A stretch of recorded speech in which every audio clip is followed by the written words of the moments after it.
I stood in the rain, watching the movers carry elegant furniture into my sister Emma's new mansion. A wedding gift from our parents. A $2.8 million house in the most prestigious neighborhood in Boston. Meanwhile, I lived in a small apartment above the bookstore where I worked, barely making ends meet. Isn't it perfect for them? My mother gushed, not noticing how soaked I'd gotten standing outside. Emma and James will be so happy here. And there's plenty of room for grandchildren. I forced a smile, thinking of the congratulations card I'd scraped together money to buy. It's beautiful, Mom. Emma emerged from the house, immaculate in designer clothes, her new engagement ring catching what little sunlight filtered through the clouds. Madison, you finally made it. What do you think of our little starter home? Starter home. As if a nearly $3 million mansion was just a stepping stone. It's lovely, I managed. The perfect wedding present. Oh, don't be jealous, Maddie. Emma laughed, using the nickname I'd always hated. I'm sure you'll find someone special too. Maybe one of those nice boys at the bookstore. Our mother jumped in. You know the Henderson's son is still single. He's an accountant now. Very stable career. I bit my tongue.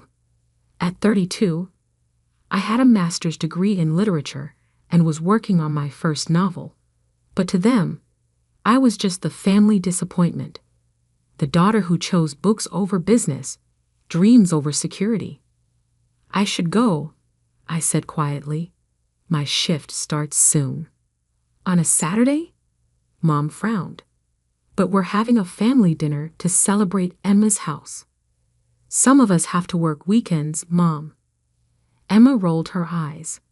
Still so dramatic, Maddie. This is why you struggle, you know. Always choosing the hard way instead of accepting help. Help, like the full ride to business school I'd turned down. Like the position at Dad's firm I'd refused. Like the arranged dates with suitable men I'd avoided. What they never understood was that their help always came with strings. Golden handcuffs designed to shape me into their version of success. The bookstore is short-staffed, I said, already turning to leave. And I need the hours. Well, Mom sighed, at least take some leftovers home. I hate thinking of you eating alone in that tiny apartment. I didn't tell her that my tiny apartment was my sanctuary, a space filled with books, art, and peace. A place where I could write without judgment, dream without limits. The next morning, I stopped at Pete's corner store for my usual coffee. Pete, a grandfather figure who'd been running the shop for 40 years, greeted me with unusual excitement. Madison, did you check your ticket? I'd blinked, confused. Then I remembered the lottery ticket I'd bought 2 days ago. A silly impulse purchase with my last $5 when the jackpot had hit record numbers. Not yet. I pulled the crumpled ticket from my wallet. What were the winning numbers? Pete's eyes sparkled. Check the news, sweetheart. I pulled out my phone, finding the lottery website. The numbers appeared on screen. 7, 13, 24, 31, 42, 53. My hands started shaking. I looked at my ticket, then back at the screen. Pete, my voice was barely a whisper. I think I won. He grinned. I know you did, honey. I watched them draw your numbers live last night. All 6 matching numbers. You just won $97 million. The world seemed to tilt sideways. I grabbed the counter for support. Sit down before you fall down. Pete guided me to a chair. Deep breaths. This is big news, but you need to be smart now. Don't tell anyone yet. Get a lawyer first, and for heaven's sake, sign that ticket. With trembling fingers, I signed the back of the ticket. Pete locked it in his safe, made me drink some water, and called his daughter, a respected financial attorney.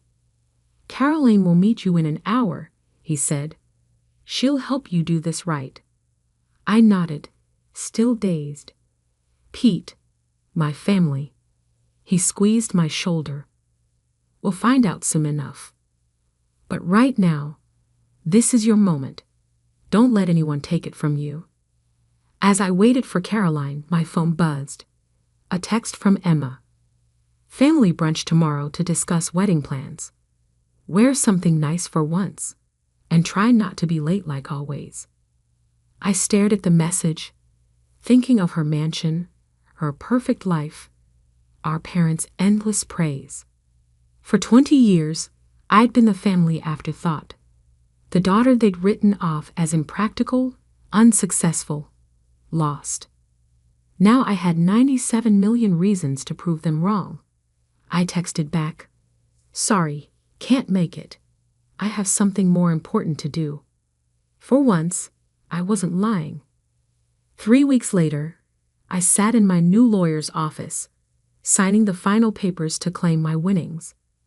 Caroline, Pete's daughter, had been invaluable, helping me set up trusts, investment accounts, and ironclad privacy protections. "Remember," she said, reviewing the documents, "once we submit these, your name becomes public record.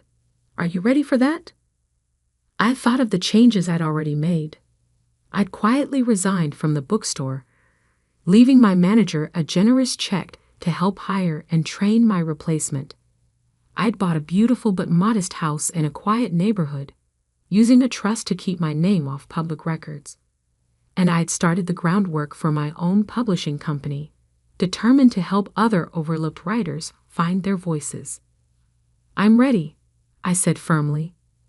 The next morning, my face was splashed across every news outlet in Boston.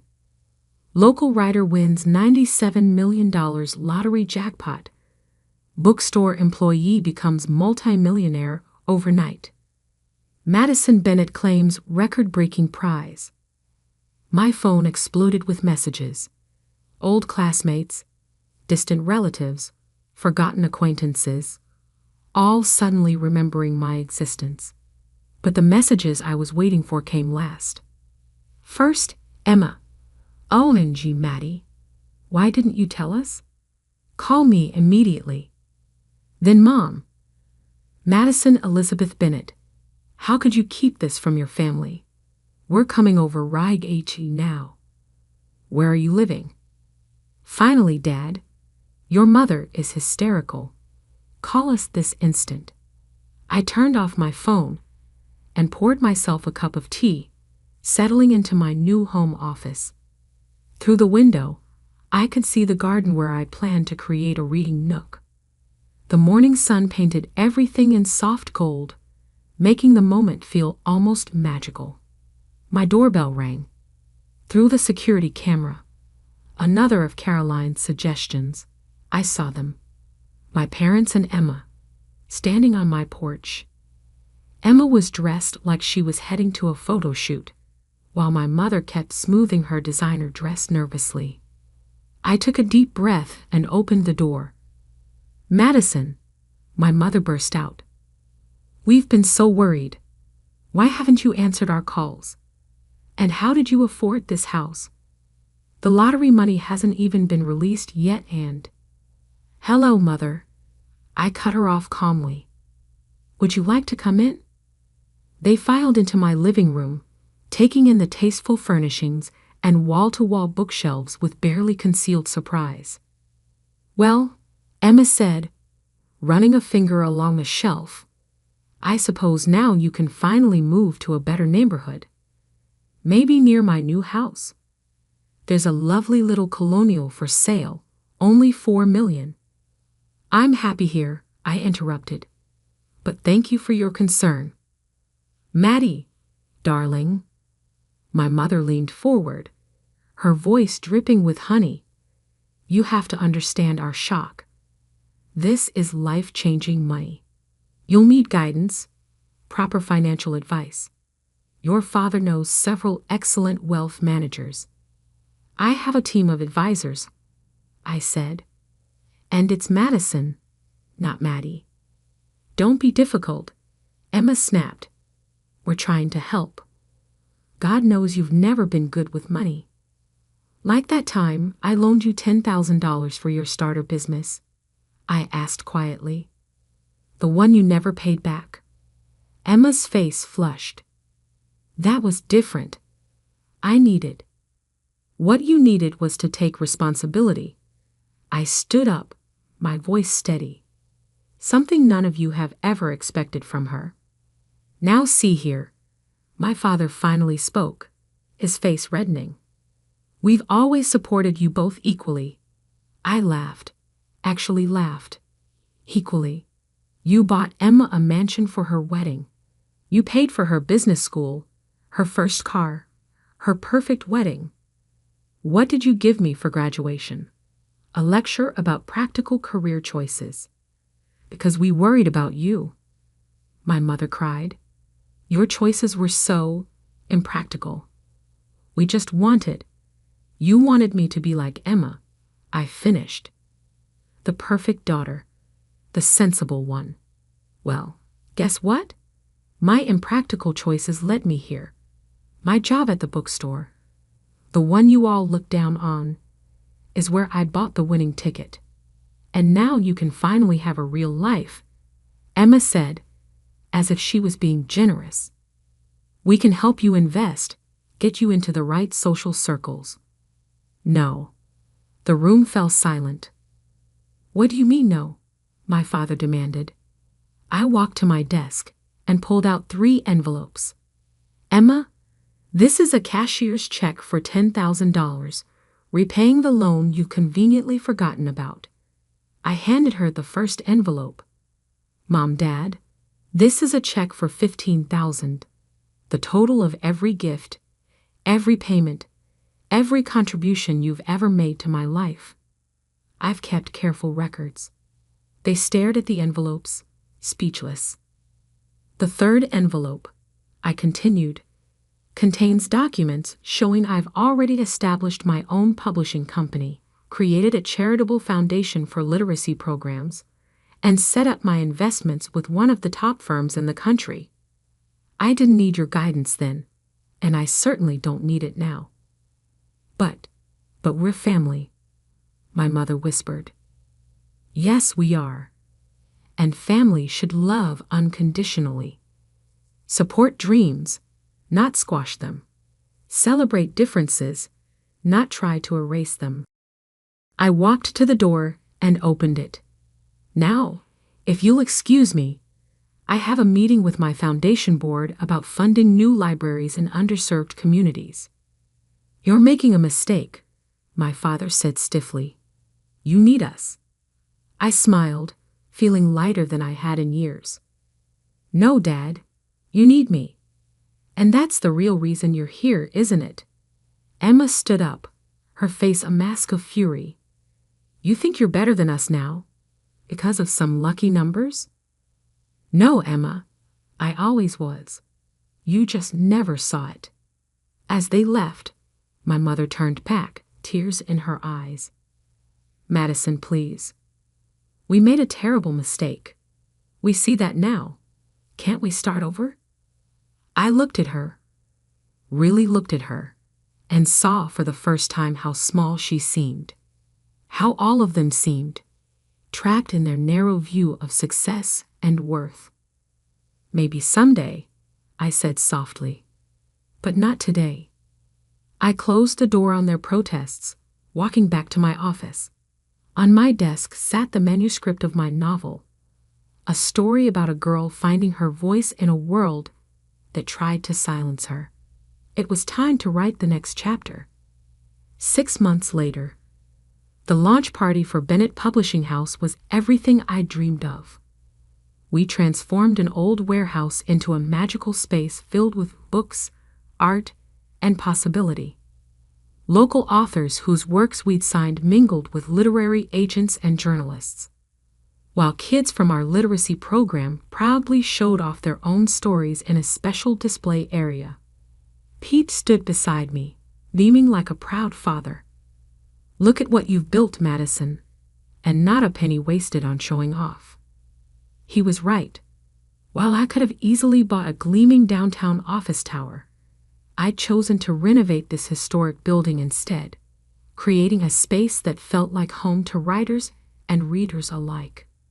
The millions I'd won had been carefully invested in education programs, in supporting new authors, in building something meaningful.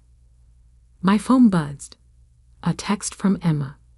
Saw your company in the business journal. Must be nice having everything handed to you. Betito, James lost his job. We could use some family support right now. I deleted the message without responding. Over the past months, they tried everything. Guilt, manipulation, fake kindness, and finally, outright demands. Emma's starter mansion was apparently too small now. Mom and Dad's country club membership needed renewal. James's failed investments needed covering. I'd ignored them all. Miss Bennett? A young girl tugged at my sleeve. She was one of our literacy program students, clutching a notebook. Will you read my story? Of course, Sophie. I led her to a quiet corner, sitting down at her level. What's it about? A girl who finds a magic pen, she said shyly. Everything she writes comes true, but she has to figure out what's really important to write about. I smiled, thinking how wisdom sometimes comes from the most unexpected places. Madison. I looked up. My mother stood there, looking uncomfortable in the casual atmosphere. She'd lost some of her polished perfection. The past months had been hard on them, I knew. Dad's firm had lost several major clients. Emma's perfect marriage was showing cracks, and their social circle had begun to shrink as their resources dwindled. Mom, this is a private event. I know. I had to talk to you. She glanced at Sophie. Alone? I turned to Sophie. Why don't you show your story to Miss Sarah? She's our children's book editor. After Sophie scampered off, I faced my mother. Well, your father's company is failing, she said bluntly. Emma's house is being foreclosed. Everything's falling apart, and you're here playing with children's stories. I stood up, anger flaring. Playing? Look around, Mom. Really look. See those kids? They're learning to love reading, to believe in their own voices. See those authors? They're getting chances they never had before. I'm not playing, I'm building something real. But your family has never respected my choices. I cut in. Even now, you're not here because you care about what I've built. You're here because you need money. She flinched. We're still your family. Are you? I walked her over to our wall of success stories. Photos of children reading, authors signing their first contracts, community programs making real change. Family celebrates each other's victories. Family supports each other's dreams. When was the last time you asked about my novel? My goals? My happiness? I don't know. Exactly. I turned to face her. The lottery didn't change who I am, Mom. It just gave me the freedom to stop seeking approval I was never going to get. Tears filled her eyes. We were wrong. I see that now. But can't you forgive us? Forgiveness isn't the issue, I said gently. I forgave you months ago. That's why I'm not angry anymore. But forgiveness doesn't mean letting people keep hurting you. What do you want from us? Nothing. That's the point. I don't need anything from you anymore. And until you can want a relationship with me that isn't about money or status or your idea of success, we don't have anything to discuss. A commotion near the entrance caught my attention. Emma had arrived with Dad and James in tow. Really? I sighed. You all came to ambush me at my company's launch. We're desperate. Emma cried, mascara running down her cheeks. James lost everything in that investment scheme. The bank is taking our house, and Daddy's company is dying. Please, Maddie, you have to help us. The room had gone quiet.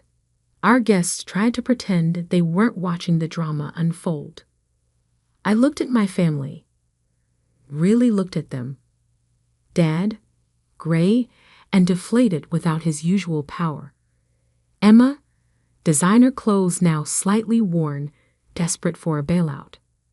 Mom, torn between pride and need. No, I said firmly. No. Dad's voice cracked.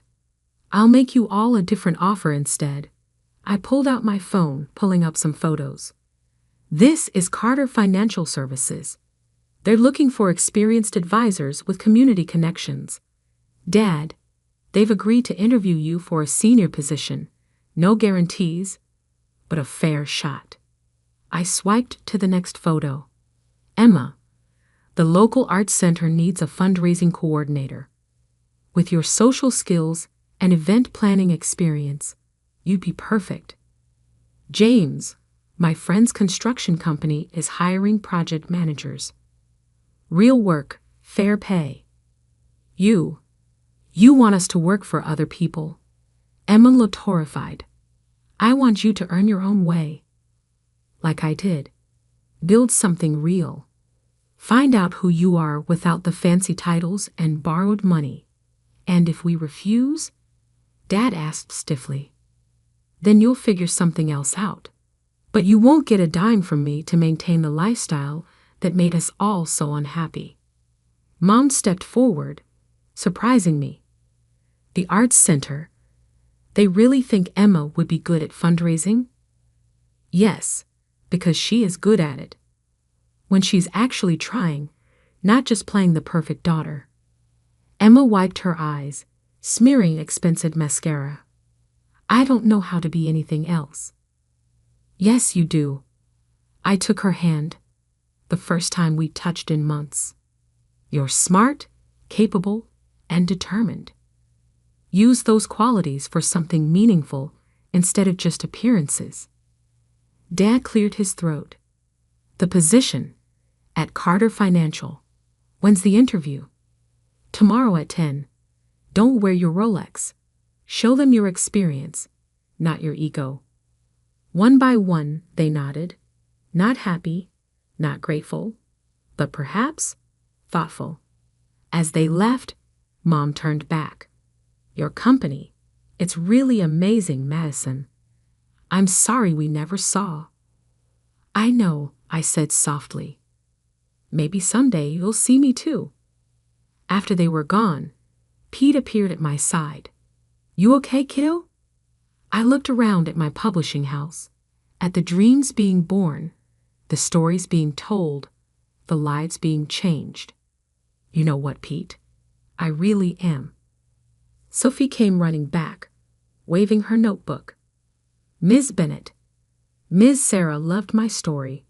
She said maybe someday it could be a real book. I knelt down beside her. Want to know a secret, Sophie? Every real book starts with someone brave enough to tell their story. Like you. Like all of us. Later that night, I sat in my garden reading nook, working on my novel. My phone buzzed with a text from Emma. I have an interview at the Arts Center tomorrow. Any advice? I smiled, typing back, be yourself, your real self. The lottery hadn't just given me millions. It had given me the chance to show my family and myself what real wealth looked like. Not the money in my bank account, but the courage to finally be exactly who I was meant to be. And that was worth more than any number could measure.